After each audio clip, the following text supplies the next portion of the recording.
Welcome to the online classes of Social Studies class 10th. We are here with the first chapter of your textbook, The Rise of Nationalism in Europe. Europe में राष्ट्रवाद का उदय. How the feeling of nationalism got risen in the mind of European people. In this series of videos, we will discuss about this topic that Europe के लोगों में nationalism की feeling, nationalism की भावना कैसे उदय हुई, उनके माइंड में ये फीलिंग कहाँ से आई कि अब हमें राजतंत्र को छोड़कर लोकतंत्र की तरफ बढ़ना चाहिए. There are lot of topics in your chapter. The French revolution and the idea of the nation, the making of nationalism in Europe, the age of revolutions, the making of Germany and Italy, visualizing the nation, nationalism and imperialism. And in this part, this is the part first, in this part we will discuss about the first topic, the French Revolution and idea of the nation. कि जो France के लोग हैं उनके mind में idea कहाँ से आया. सबसे पहले फ्रांस में शुरू हुआ क्रांतिकारी आंदोलन मोनार्च के खिलाफ और डेमोक्रेसी को लाने के लिए. सबसे पहले 1848 में एक फ्रेंच आर्टिस्ट थे, Frederic Sorrieu. He was a French artist.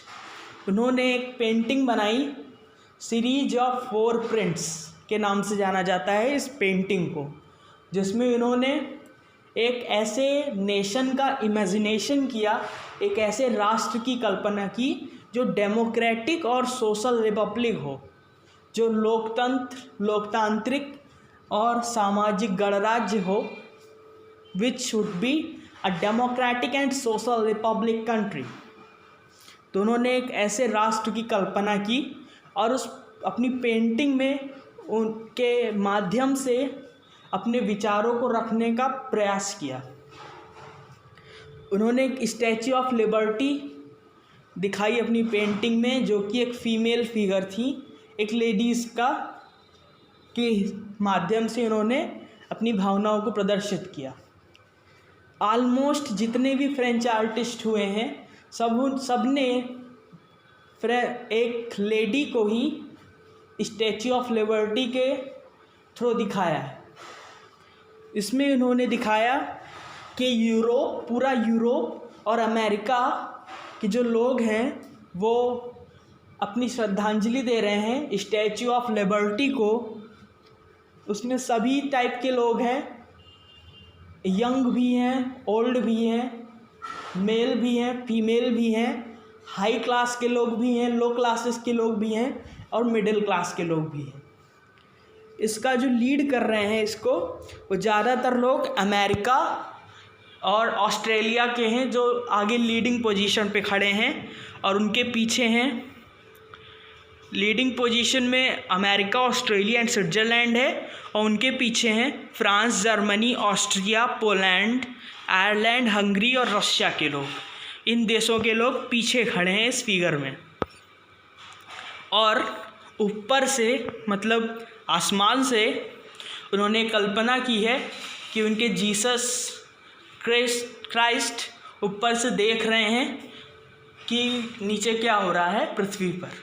वो उन्होंने अपने गॉड को भी इसमें एग्जिस्ट किया है कि उनके गॉड ऊपर से देख रहे हैं कि नीचे क्या क्या एक्टिविटीज़ हो रहे हैं, क्या क्या रिफॉर्म्स हो रहे हैं सोसाइटी में. सो इस पेंटिंग के माध्यम से उन्होंने एक राष्ट्रवाद की भावना को और नेशनल बनाने की कोशिश की है. और जिन देशों में उस वक्त नहीं आ पाया थी डेमोक्रेसी, यूरोप के, उन्होंने उसमें यूरोप में डेमोक्रेसी लाने की भी कोशिश की इस पेंटिंग के माध्यम से. इसके बाद हम बात करेंगे कि जो स्टैच्यू ऑफ लिबर्टी है, इनके एक हाथ में टॉर्च ऑफ एनलाइटमेंट है और दूसरे हाथ में charter of the rights of man.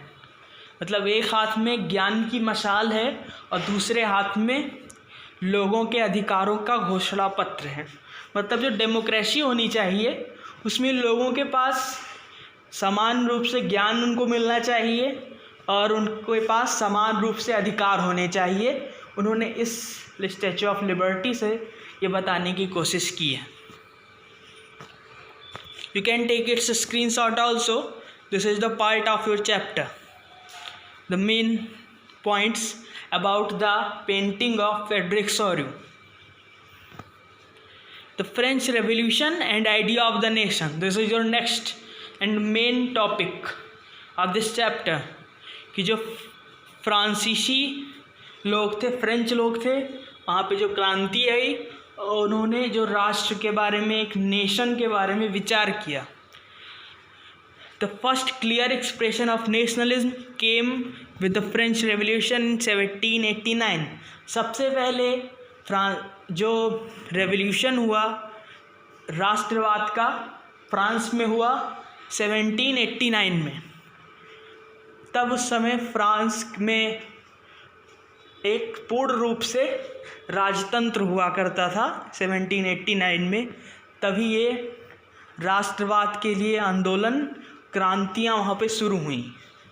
From the very beginning the French revolutionaries introduced various measures of and practices that could create a sense of collective identify amongst the French people.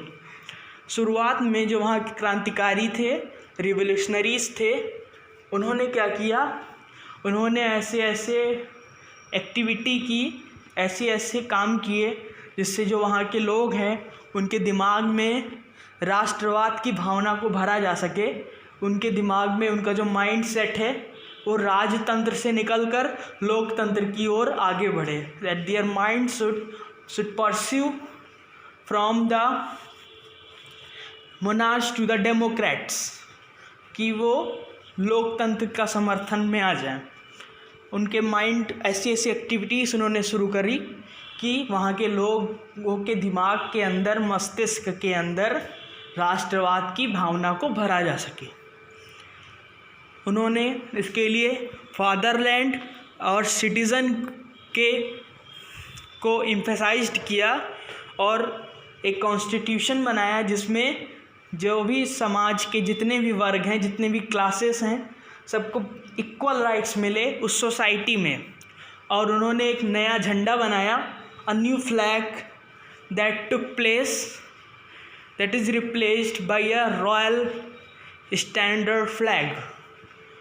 जैसे वहाँ पहले राजतंत्र था, monarch था, तो उनका अलग एक royal, उनकी जो रॉयल फैमिली रही होगी वही उसका जो फ्लैग रहा होगा, वही फ्रांस का भी फ्लैग था। उसके बाद जब वहाँ पे रेवोल्यूशन हुआ, क्रांति हुई, तब वहाँ के जो लोग थे, जो क्रांतिकारी थे, उन्होंने एक नया झंडा बनाया, ट्राई कलर, 3 रंगों में। जैसे अपने इंडिया का झंडा है ट्राई कलर का तिरंगा, वैसे उन्होंने वहाँ पे भी बनाया ट्राई कलर का एक French flag. The east states journal was elected by the body of active citizens and renamed the national assembly. जो वहाँ के भू मालिक थे, जो ज़मीन थी, उनके जो मालिक थे, भू अधिकारी नियुक्त किए गए लोगों के द्वारा। पहले वहाँ के जो राजा हुआ करते थे, जो वहाँ का शासक था, वो उसे नियुक्त करता था। जब वहाँ पे डेमोक्रेसी आई, एक कॉन्स्टिट्यूशन बनाया गया, सबको इक्वल राइट्स दिए गए, तब वहाँ पे लोगों ने चुना ई स्टेट्स जर्नल को और उसका नाम बदलकर नेशनल असेंबली कर दिया गया। तो ये सारे बदलाव हुए फ्रांस में 1789 में। New hymns were composed, oaths taken and martyrs commemorated, all in the name of the nation. राष्ट्र के नाम पर नए गाने बनाए गए, नए वहाँ के जो नेशनल सॉन्ग बनाए गए, नेशनल एंथम वहाँ का कंपोज किया गया। जैसे अपने इंडिया का नेशनल एंथम है इस टाइम, नेशनल सॉन्ग है, ऐसे वहाँ पर जब रेवोल्यूशन हुआ उसके बाद न्यू हिम्स वर कंपोज्ड, नए गाने कंपोज किए गए नेशनल। और लास्ट में लाइन है all in the name of the nation, मतलब सब कुछ राष्ट्र के नाम पर किया जाने लगा। मतलब जो वहाँ के क्रांतिकारी थे वो सफल हो गए थे, लोगों के दिमाग में राष्ट्रवाद की भावना भरने में। और शपथें ली गई, जैसे आजकल हम न्यूज़ में देखते हैं कहीं पे नई सरकारें बनती हैं तो चीफ मिनिस्टर या प्राइम मिनिस्टर उनकी पूरी कैबिनेट के साथ वो शपथ लेते हैं, ओथ्स टेक लेते हैं, ओथ्स टेक करते हैं। इसी हिसाब से वहाँ पे भी जो ई स्टेट जर्नल, जिनको बाद में बदल कर नेशनल असेंबली बनाई गई, वहाँ के जो मेंबर्स रहे हैं उन्होंने शपथ ली और मार्टायर्स कमेमोरेटेड, जो जैसे अपने यहाँ पे सिस्टम है इस टाइम प्रेजेंट टाइम में कि जब कोई शहीद होता है सैनिक तो उसको सम्मान दिया जाता है, उसके लिए एक स्मरण उत्सव आयोजित किया जाता है। ऐसे वहाँ पे भी किया गया उस टाइम 1789 में, जितने भी शहीद हुए थे उनकी आर्मी में इस क्रांति में, उन लोगों के लिए एक स्मरण उत्सव आयोजित किया गया, उन लोगों को श्रद्धांजलि दी गई। A centralized administrative system was put in place and it formulated uniform laws for all citizens within its territory. एक केंद्रीय कानून बनाया गया, केंद्रीय प्रशासनिक सिस्टम बनाया गया, कानून बनाया गया, जिसके हिसाब से वहाँ के उस क्षेत्र के अंतर्गत आने वाले लोगों के लिए एक समान कानून स्थापित किया गया वहाँ के नागरिकों के लिए, कि उनके पास समान अधिकार मिल चुका था, अब उन सब के लिए एक समान कानून बना दिया गया। Internal custom duties and dues were abolished, जो वहाँ पर आयात निर्यात शुल्क लगता था वो सब समाप्त कर दिए गए। And a uniform system of weights and measures were adopted, और माप तौल का के लिए एक समान सिस्टम लाया गया। जैसे अपने यहाँ है इस टाइम केजी में हम लोग कुछ खरीदते हैं तो केजी में तौला जाता है इंटरनेशनल सिस्टम में, ऐसे 1789 में उन्होंने भी जो उस टाइम रहा होगा सिस्टम उसको अडॉप्ट किया डेमोक्रेसी में, अपनी कॉन्स्टिट्यूशनल कंट्री में। Regional dialects were discouraged and French came in force all over the France. जब वहाँ पर रीजनल भाषाएं थीं, क्षेत्रीय भाषाएं थीं, क्षेत्रीय बोलियाँ थीं, उनको डिस्करेज कर दिया गया, उन पर ज़्यादा ध्यान नहीं दिया गया।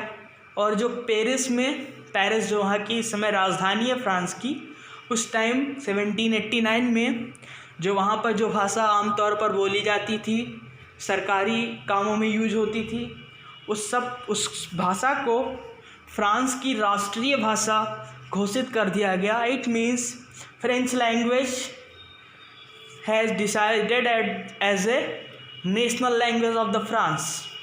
फ्रेंच लैंग्वेज को नेशनल लैंग्वेज बना दिया गया फ्रांस का। When the news of events in France reached the different cities of Europe, जब ये न्यूज़ पहुंची यूरोप के और पार्ट में फ्रांस से बाहर निकलकर कि फ्रांस में राजतंत्र चला गया है, वहाँ पर एक डेमोक्रेटिक और सोशल रिपब्लिक कंट्री बन चुका है, तब जो यूरोप के अदर पार्ट में स्टूडेंट्स थे और मिडिल क्लास के लोग थे, उन्होंने एक जैकोबिन क्लब बनाया। Jacobin club means a society which are friendly with the constitution, मतलब एक ऐसा समाज की स्थापना की गई, एक जैकोबिन क्लब बनाया गया, जो लोग कॉन्स्टिट्यूशन में विश्वास करते हों, कॉन्स्टिट्यूशन उनको पसंद हो, ऐसे लोगों को एकत्रित किया गया और एक जैकोबिन क्लब बनाया गया। Their activities and campaigns prepared the way for the French army which moved into Holland, Belgium, Switzerland and much of the Italy in 1790s. जब ये न्यूज़ पहुंची वहाँ पर फ्रेंच आर्मी का एक रास्ता साफ हो गया कि वो बेल्जियम, हॉलैंड, स्विट्ज़रलैंड और इटली के अधिकतर भागों में 1790 में मूव कर सकें। और वहाँ पर भी जैसे उन्होंने अपने देश में किया था और सब देशों में भी वो एक डेमोक्रेटिक और सोशल रिपब्लिक वाला सिस्टम लाना चाहते थे। वहाँ के लोगों में भी वो राष्ट्रवाद की भावना भरना चाहते थे, जैसे उन्होंने फ्रांस में किया था। With the outbreak of the Revolutionary Wars, the French armies began to carry the idea of nationalism abroad. Revolutionary wars जो वहाँ पे हुए, क्रांतिकारी युद्ध हुए, उसमें फ्रेंच आर्मी ने जो नेशनलिज्म का आइडिया था, राष्ट्रवाद का विचार था, उसे अब वो विदेशों में ले जाने लगे थे, क्योंकि जो वहाँ के लोग थे जैकोबिन क्लब, इसमें इन्होंने यहाँ पे एक की रोल प्ले किया, जिससे वो वहाँ पर अंदर जा सके दूसरे देशों में भी। इसका एक और कारण भी है, जो वहाँ पर औद्योगिक क्रांति हुई थी, industrial revolution. The main reason may be industrial revolution behind this type of transformation in the European countries. जब इंडस्ट्रियल रिवोल्यूशन हुआ तो सबसे ज़्यादा रिफॉर्म्स आए। वहाँ पे जो मिडिल क्लास के लोग थे, teachers, tailors, students, doctors, engineers, सबसे ज़्यादा इनका माइंड सेटअप चेंज हुआ और अब उनका माइंड एक डेमोक्रेसी की तरफ आगे बढ़ने लगा था। और उसी टाइम जब ये न्यूज़ उनको मिल गई कि फ्रांस में ऐसा ऐसा हुआ है, तब उसी टाइम उन्होंने एक जैकोबिन क्लब बना लिया और सारा सिस्टम बन गया और फ्रेंच आर्मी वहाँ पे आ गई और उन्होंने वहाँ के लोगों में राष्ट्रवाद की भावना भरना शुरू कर दिया। आगे हम जो अगली टॉपिक है, rise making of nationalism in Europe, उसमें इसके बारे में हम ब्रीफली बात करेंगे। अब इसमें वहाँ पे सारा सिस्टम चल रहा था फ्रांस में, वो एक डेमोक्रेटिक एंड रिपब्लिक कंट्री बन चुकी थी। उसके बाद वहाँ पे सिविल कोड ऑफ 1804, जिसको नेपोलियनिक कोड भी कहते हैं, 1789 में वहाँ पे मोनार्च ख़त्म हो गया था, डेमोक्रेसी आ गई थी। फिर से नेपोलियन ने देखा कि वहाँ पे डेमोक्रेसी तो आ गई है, लेकिन एक जो सेंट्रलाइज्ड पावर होती है एक आदमी के हाथ में दी जाती है, जैसे अपने यहाँ प्राइम मिनिस्टर हैं, उनके हाथ में सारी पावर है, रियल पावर है सारी, ऐसे वहाँ पे कोई सिस्टम नहीं बन पाया था फ्रांस में कि जिसके जो एक शासक के रूप में काम कर रहा हो। और वहाँ का जो भी स्टेट्स जर्नल बनाए गए थे, नेशनल असेंबली थी, वो सब इतना अच्छा काम नहीं कर पा रहे थे। इसी मौके का फ़ायदा उठाकर नेपोलियन ने वहाँ पर जो लोकतंत्र था उसको डिस्ट्रॉय कर दिया और फ्रांस में मोनार्च वापस लौट आया, राजतंत्र वापस लौट आया। लेकिन नेपोलियन ने एक काम किया कि जो रिवोल्यूशनरी अब प्रिंसिपल बना गए थे, सारे सिद्धांत बना गए थे कि ऐसा ऐसा सिस्टम होगा हमारे देश में 1789 के बाद, नेपोलियन ने क्या किया कि उस सब को इनकॉर्पोरेट किया कि जो वहाँ पे लोग हैं उनके मन में जो राष्ट्रवाद की भावना है वो और ज़्यादा नेशनल हो जाए और ज़्यादा बढ़ जाए। ये वहाँ पे नेपोलियन का की रोल था इस सब चीज़ में। सिविल कोड 1804, उसको हम नेपोलियनिक कोड भी कहते हैं। The code removed all privileges based on birth, established equally before law and secured the right of property, simplified administrative divisions, abolished the feudal system and freed peasants from serfdom and manorial dues. Guild systems was removed and transport and communication system improved. Civil code में ये सब बातें हुई कि उन्होंने जितने भी नियम बनाए गए थे जन्म पे आधारित, उस सब को हटा दिया, एक इक्वलिटी बिफोर लॉ लाए और सबकी प्रॉपर्टी को, एडमिनिस्ट्रेटिव डिवीज़न को ख़त्म करके एक फेडरल सिस्टम लाए और किसानों को सेफ्डम और मोनोरियल ड्यूज से मुक्त कर दिया। गिल्ड सिस्टम आया वहाँ पे, जिससे ट्रांसपोर्ट और कम्युनिकेशन सिस्टम में सुधार हुआ। तो नेपोलियन ने ये सब काम किया 1904 में अपने सिविल कोड के साथ, जो नेपोलियनिक कोड आया था। Peasants, artisans, workers and new businessmen enjoyed a newfound freedom. Businessmen and small-scale producers of goods in particular began to realize that uniform laws, standardized weights and measures, and a common national currency would facilitate the movement and exchange of goods and capital from one region to other. जो वहाँ के किसान थे, चित्रकार थे, worker थे, businessman थे, उन्होंने एक नई आज़ादी को एंजॉय किया नेपोलियन के शासन में।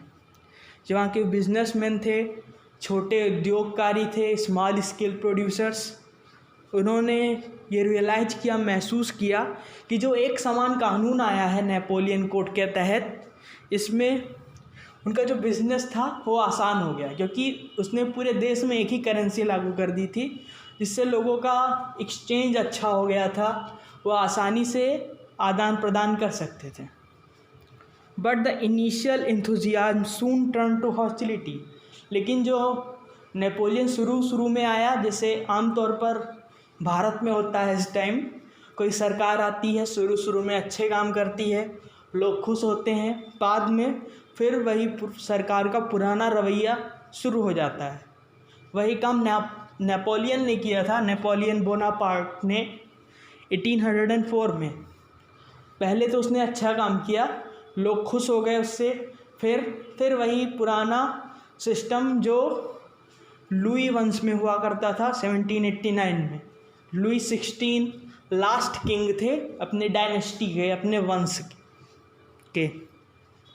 तो यहाँ नेपोलियन ने भी वही किया, सारा सिस्टम फिर पुराना आ गया, और it became clear that the new administrative increased taxation, worship, forced conscription into the French armies required to conquer the rest of Europe all seemed to advantage of the administrative changes. सब लोग administrative change का फ़ायदा लेने में लग गए। लोगों को डर लगने लगा कि ये अपना कर बढ़ा ना दें, टैक्स, तो ये सारे फिर उसने बदलाव कर दिए, वही पुराना सिस्टम। तो यहीं से नेपोलियन का पतन शुरू हो गया। इसके बारे में हम अगली टॉपिक में डिस्कस करेंगे। So that was the first topic, the French revolution and idea of the nation. This topic has been ended now, and in the other parts of this series of videos we will discuss about the other topics. Thanks for watching, and I am here with a question that I will give you, that students will send me on the WhatsApp group of the school. The question is, write about the French Revolution and idea of the nation in your own words. आप अपने शब्दों में French revolution और idea of the nation के बारे में लिखिए. That is the question, and that is the homework also.